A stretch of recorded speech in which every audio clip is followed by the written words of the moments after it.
안녕하세요. 네, 우리 잃어버린 땅을 찾아서 십계명 이야기를 같이 지금 보고 있습니다.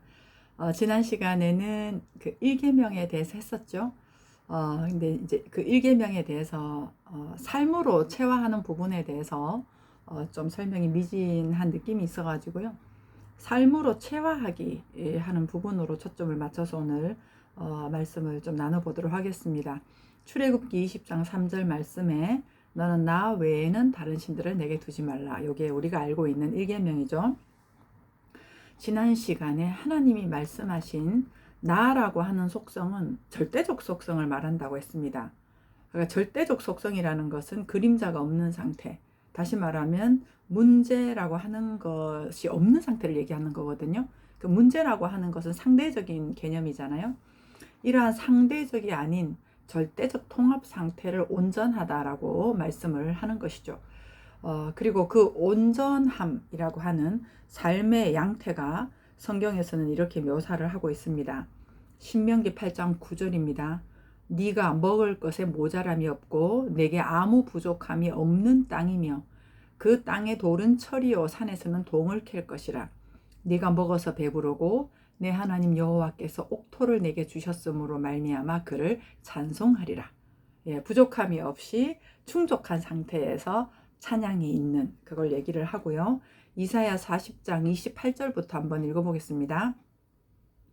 너는 알지 못하였느냐 듣지 못하였느냐 영원하신 하나님 여호와 땅 끝까지 창조하신 이는 피곤하지 않으시며 곤비하지 않으시며 명철이 한이 없으시며 피곤한 자에게는 능력을 주시며 무능한 자에게는 힘을 더하시나니 소년이라도 피곤하며 곤비하며 장정이라도 넘어지며 쓰러지되 오직 여호와를 앙망하는 자는 새 힘을 얻으리니 독수리가 날개치며 올라감 같을 것이요 다른 박질하여도 곤비하지 아니하겠고 걸어가도 피곤하지 아니하리로다. 예, 이런 부족함이 없는 충족한 상태로부터 문제라고 하는 것은 당연히 없어지겠죠. 그러면 염려와 걱정이라고 하는 것에 에너지를 쏟을 이유가 없으니 우리의 그 한계를 뛰어넘은 생기가 넘치는 삶이 있다는 거죠. 이러한 삶으로 드러나는 것이 하나님이 말씀하셨던 나라고 하는 속성으로 살 때 그렇다라고 하는 것입니다. 이제 문제는 그 속성이 삶으로 어떻게 펼쳐지는 거겠죠. 사과가 달고 맛있어. 영양가가 있는 거야. 비타민C가 많아. 이런 것들을 우리가 알고만 있으면 안 되잖아요. 먹어야 직접 맛으로 느껴지고 내 몸에 사과의 양분이 골고루 스며들지 않겠습니까? 우선 우리가 이제 알아야 되는 시작점에서 우리의 상태가 상대적인 시각에 쩔어 있다는 것을 알아야 합니다. 그런 현상을 문둥병자다, 안전병이다, 뭐 많은 환자들로 말씀을 그 신약 성경에서는 해놨고요. 그리고 이 말이 성경에서는 모든 사람이 죄 가운데 갇혔다 이 이야기를 하는 겁니다. 도저히 벗어날 수 없는 상태다라고 하는 거고, 그러다 보니까 절대적 속성인 나를 이야기할 때 굉장히 낯설어요. 도대체 무슨 말인가? 근데 그런 삶이 가능한가? 이런 것들을 얘기를 하죠. 왜냐하면 우리는 너로부터 나를 느껴갔거든요. 이게 쩔어 있거든요. 자, 어떤 대상을 만날 때 우리는 그 대상하고 어떻게 하면 잘 지낼까를 염두에 두고 살았죠. 그러다 보니까 대상의 행동, 말, 표정 이런 것들을 이렇게 살피면서 나를 맞추고 살 수밖에 없었죠. 맞춰지지 않으면 그냥 뭐 안 좋은 사람 아니면 막 맞으면 좋은 사람 이제 이런 식으로 살았죠. 그리고 어떤 상황도 마찬가지예요. 그런 상황에서 내가 어떻게 할까라는 시작점보다는 그 환경과 그 대상으로부터 내가 어떻게 하지? 이렇게 이제 세워갔다라고 하는 거죠. 그러니 스스로의 주체적 삶을 살기보다는 맞추기식의 삶을 살았던 것입니다. 이걸 성경은 노예라고 이야기를 하는 거죠. 매사가 나로부터의 삶을 살기보다는 항상 대상의 삶을 살아왔습니다. 그러다 보니 우리도 하나님 역시도 대상으로 섬기고 있었던 불가능한 행위를 한 거죠. 그게 불가능하다고 하는 거예요. 마태복음 20장 28절입니다. 인자가 온 것은 섬김을 받으려 함이 아니라 도리어 섬기려 하고 자기 목숨을 많은 사람의 대속물로 주려 함이니라. 큰 자가 어린 자를 섬긴다라고 하죠. 섬김은 어른이 하는 것입니다. 아는 자가 하는 것입니다. 모르는 자가 어떻게 섬기나요? 근데 이제 우리 일반적인 관계에서는 아는 자가 모르는 자를 가르친다, 무시한다, 이제 약간 이런 게 좀 되어 있죠. 오위 개념으로 있는데 아닙니다. 어른이 아이를 섬기는 것입니다. 그래서 사실을 알고 계신 어른 예수께서 진리를 가지고 우리를 섬겨주셨고 육신을 폐하시면서 영으로의 부활, 다시 말하면 죽고 사는 삶의 원리, 죽어야 산다라는 그 원리를 삶으로 보여주심으로 우리를 섬겨주신 것이죠. 하나님은 지금도 우리를 섬기고 계십니다. 삶의 구석구석에서 그 영에 관심을 가지면 언제나 섬김을 받고 있다라는 것을 알게 돼요. 그게 이제 많이 차고 넘치면 이제 나도 대상들을 섬기게 되는 걸로 가는 거죠. 이제 본격적으로 어떻게 섬기고 계시는지를 한번 보겠습니다. 어떻게 너라고 하는 상대적 세계에서 문제마다 해결하려고 살고 있는 우리를 나라고 하는 문제가 안 되는 절대적인 세계로 어떻게 인도를 하시는 걸까요? 눈치챌 수 있는 것들이 있습니다. 내가 조금이라도 불편하면 그것은 하나님의 메시지입니다. 어떤 메시지요? 너의 방향성이 틀어져 있구나. 막혀있다 지금. 그렇게 말씀하시는 거죠. 방향성을 세워라. 이거 뚫어내야 된다. 뭔가 걸려있다. 이라는 하나님의 사인인 거죠. 마태복음 3장 2절에 회개하라. 천국이 가까이 왔느니라 하였으니 회개하라가 이제 첫 말씀이죠. 방향성 바꿔라. 대상에서 스스로로. 너가 가지고 있는 관점, 생각으로부터 사실의 말씀, 진리로 관심의 방향을 돌리라는 것입니다. 우리의 방향은 어땠어요? 늘 대상을 향하고 있었고 사실의 말씀보다는 내가 경험하고 느꼈던 아주 익숙하게 살아야 되는 삶의 가치관, 이러한 상대적 가치로 옳다 그르다 삶을 구분하고 있었던 거죠. 좋다 안 좋다, 이러면 된다 저러면 안 된다, 뭐 이런 것들로 말이죠. 그래서 원래 온전한 영의 본질적 속성이 뭔가 부딪혔다거나 불편함이 있다라고 하는 것은 영의 흐름이 막혔다고 하는 것을 알려주는 거거든요. 근데 원래 사람의 속성은, 본질적 영의 속성은 걸림이 없는 삶이거든요. 그래서 요한복음 3장 8절에 니고데모와의 대화에서 예수님이 이렇게 말씀하십니다. 바람이 임의로 불매 네가 그 소리는 들어도 어디서 와서 어디로 가는지 알지 못하나니 성령으로 난 사람도 그러하니라. 예, 향방이나 목적이 없는 것 같은데 생각으로 보면 이렇게 해야 되고 저렇게 해야 되는 어떤 뚜렷한 계획, 이런 것 같은데 매 순간 장면의 속성을 조화롭게 살아가는 자유롭고 걸림이 없는 삶을 말합니다. 근데 우리의 상대적 삶은 모든 것에 규정화되어 있지 않습니까? 부모의 기준, 자녀의 기준, 남녀의 기준, 목사의 기준, 뭐 여기는 이렇게 살아야 되고 이렇게 살아야 되고 밥은 이렇게 먹어야 되고 옷은 이렇게 입어야 되고 이러한 등으로 해도 도달하지 못하는 기준을 세워놓고 늘 부족함을 느껴가고 있지 않습니까? 조금 그게 되었다라고 했을 때는 우월감을 느끼고 말이죠. 똑같습니다. 우월 열등이. 그러니 일상에서 이러한 기준 미달일 때 뭔가 더 걸리는 거죠. 남자가 왜 저래? 목사가 왜 저래? 저 사람은 사모로서 훌륭하네. 그리고 스스로에게도 이러한 기준 미달이 느껴지면 자책감으로 스스로를 아파하고 내 기준에 맞으면 훌륭하다, 멋있다 이렇게 하고 심지어는 그 기준 미달할 때 엄청나게 몰아붙이기까지 하지 않습니까? 자, 다시 돌아와서 이렇게 사람이 본래 온전하다라는 이 사실을 기준으로 세워놓고 성경에서 말씀하는 충족된 상태, 피곤해도 괜찮은 본래의 모습을 놓고 보았을 때 내가 부족함이 느껴지거나 막 비교를 하거나 그리고 대상을 보고 판단을 하고 스스로에게 화가 나고 그럴 때 이제 눈치를 채시면 되는 거예요. 하나님이 일하시는구나. 그래, 원래의 영은 걸림이 없는 건데 지금 내 안에 막혀있던 부분들이 드러나는 거구나. 내 몸에 부조가 있을 때 드러나지 않습니까? 세균이 침투했을 때 열감으로 드러나지 않습니까? 우리는 열나면 이게 열이 왜 이래 이러잖아요. 몸이 조화를 찾으려고 하는 거고 그로부터 그 사인을 알아듣고 우리가 약을 먹거나 진료를 받거나 쉬어주거나 그렇게 하면 되는 거잖아요. 그래서 이러한 내 안에 부조화가 드러나는 거고 막혀있던 부분들이 이게 드러나서 조화를 잡으려고 하는구나. 뚫으려고 하는구나 라는 걸 알고 관심의 방향성을 왜 그래 이게 문제야 이게 아니고 사실로 세우시면 됩니다. 애써서 고치려고 할 필요 없습니다. 사실로 세우시면 됩니다. 어떠해도 온전한 존재가 사람이지. 지금 현재 느껴지는 이 몸의 느낌 이거 문제가 아니잖아. 그럼 정서적 느낌 어떤 감정이라고 하는 표현들 소위 그 모든 것들에 대해서 왜 이렇게 느끼냐 이러면 안 되는데 라는 문제 해결로 내가 관심을 꽂는 것이 아니라 그냥 하나만 하시면 돼요. 내 방향성과 관심을 이젠 돌려라. 어디로? 사실로 그렇게 돌려라 라는 걸로 그냥 퉁치시면 돼요. 하나로. 그래서 마리아에게도 하나만 해라, 마르다에게도 한 가지만 해라 이런 표현들이 이제 다 그런 의미인데요. 지금까지 우리의 삶은 왜 이러지로 살아왔어요. 그래서 원인을 찾고 분석해서 고쳐보려고 하는 거죠. 그러면 매 장면마다 매 대상마다 또 찾고 분석하고 이해하고 또 찾고 분석하고 이해하고 그러다면 지쳐가는 거예요. 하나 해결하면 또 하나 있고 또 하나 해결하면 또 있고 지쳐가는 거죠. 그런데 이 모든 것들이 어떤 이유를 막론하고 하나님의 절대적인 속성, 하나님의 속성인 절대적인 나, 있는 그대로 조건 없이 온전한 사람이라는 이 사실을 세워가는 부르심의 역할을 하는구나, 고통이. 이거 하나만 기억하시면 됩니다. 다른 이유는 없습니다.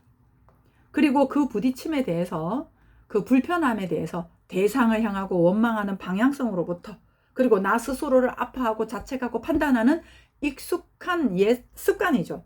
그 습관적으로 그렇게 관심을 가지는 거기로부터 사실이라고 하는, 진리라고 하는 변함이 없는 그 잣대, 거기에 방향성을 세우고 관심만 가지면 돼요. 관심만 가지면 됩니다.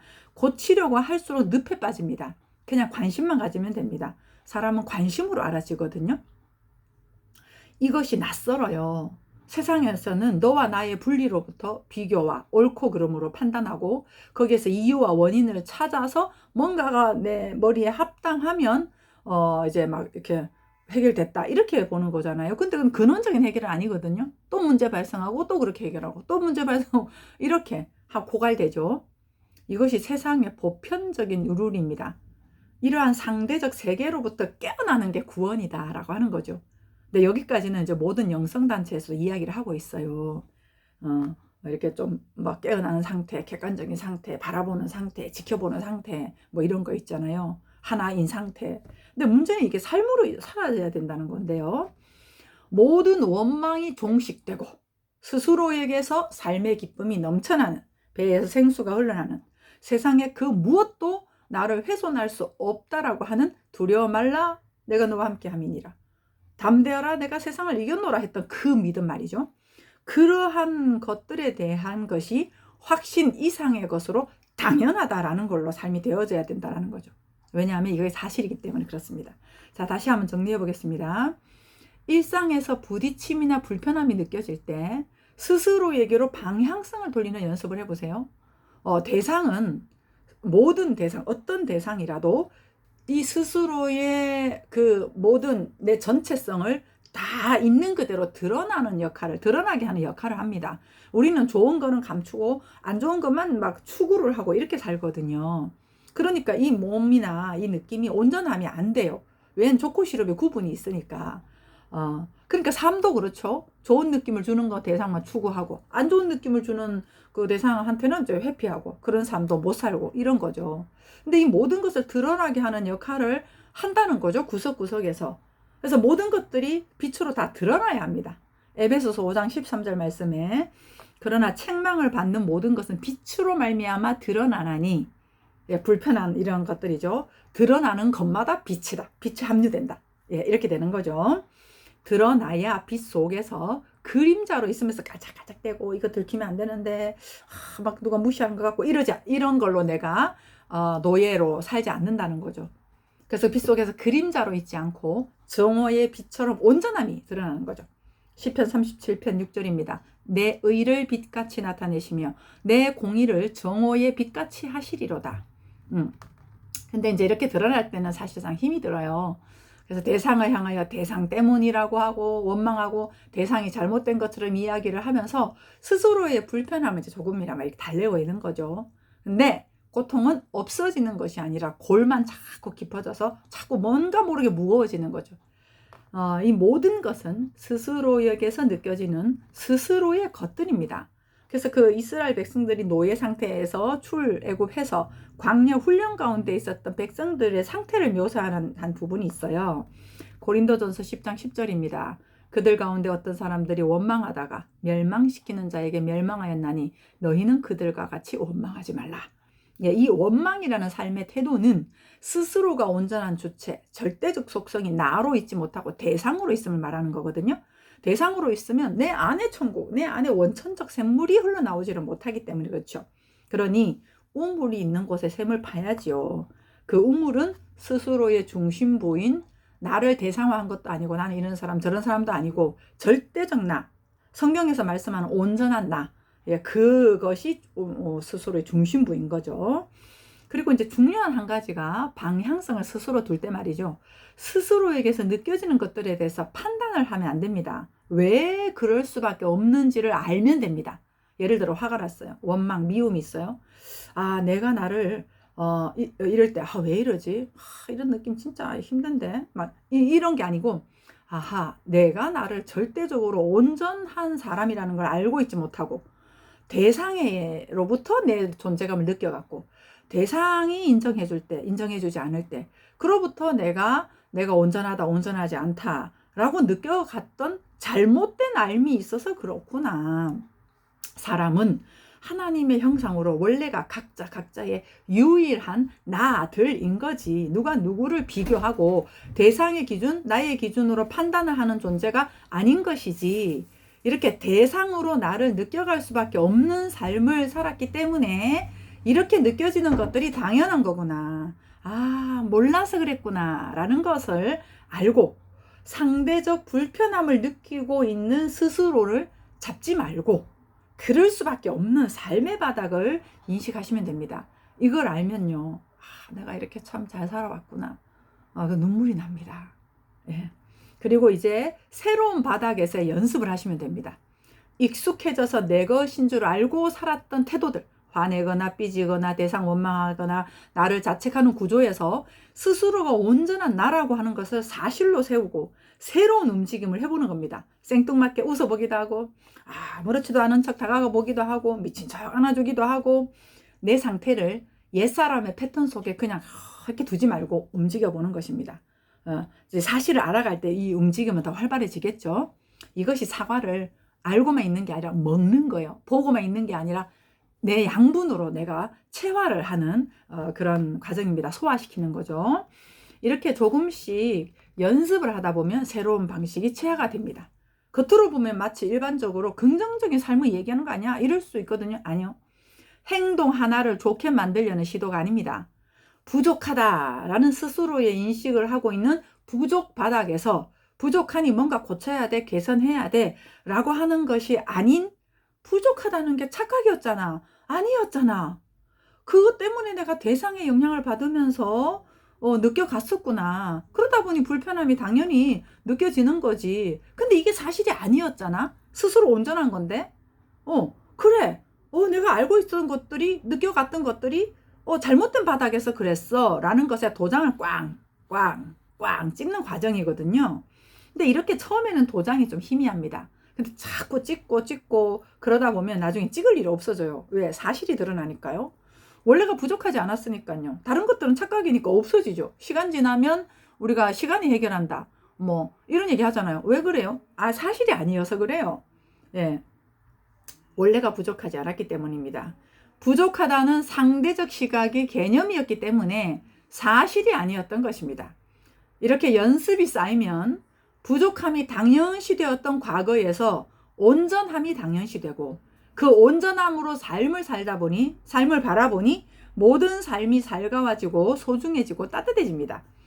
이렇게 스스로가 온전한 스스로의 삶을 살 뿐인데 주변도 훈훈해지고 넘쳐지는 삶. 이것이 너는 나라는 온전한 존재로 있으라는 1계명이 삶으로 확인되어지는 것이고 이로부터의 삶은 하나님이 함께 하시고 함께 하지 않는 것 같고 이런 어쩌고가 아닌 하나님과 떨어질래야 떨어질 수 없는 그 믿음과 확신 그 이상의 당연한 삶이 되어지는 것입니다. 그러니까 임마누엘이라고 하지 않습니까? 그 임마누엘로 그냥 삶을 스스로가 살아가는 것을 이야기를 하는 것입니다.